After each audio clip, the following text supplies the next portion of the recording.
Salam. Bugün sizə tarixdə sultan titulu qəbul edən hökmdarlar haqqında məlumat verəcəm.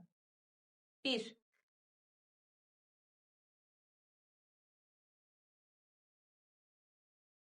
Mahmud Qəznəli. Mahmud Qəznəli tarixdə ilk dəfə sultan titulu qəbul edən hökmdardır. Belə ki, Abbas xəlifəsi tərəfindən sultan tituluna layiq görülmüşdür. Növbəti hökmdarımız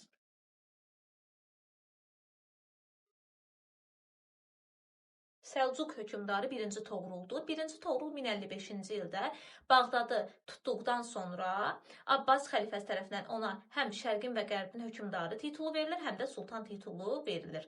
Növbəti hökmdarımız 1-ci Murad. Bundan əvvəl onu qeyd edim ki, 1-ci Toğrul Səlcuqlarda ilk dəfə sultan titulu qəbul edən hökmdardır. 1-ci Murad isə Osmanlı tarixində ilk dəfə sultan titulunu qəbul edən hökmdardır. Yəni, bu o demək deyil ki, bu hökmdarlardan sonra dövlətdə sultan titulu qəbul edilməyib. Növbəti hökmdar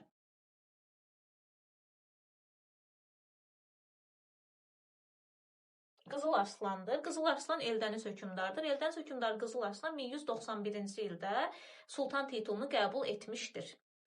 Və bir digəri Pirbudaq.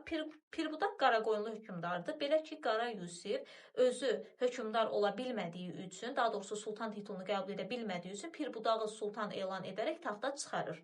1411-ci ildə və mənim bildiyim sonuncu Ağqoyunlu hökmdarı Uzun Həsəndir ki, o da sultan titulunu qəbul etmişdir. Belə, əgər yadımdan çıxan bir hökmdar qaldısa, zəhmət olmasa rəy bölməsində qeyd edin.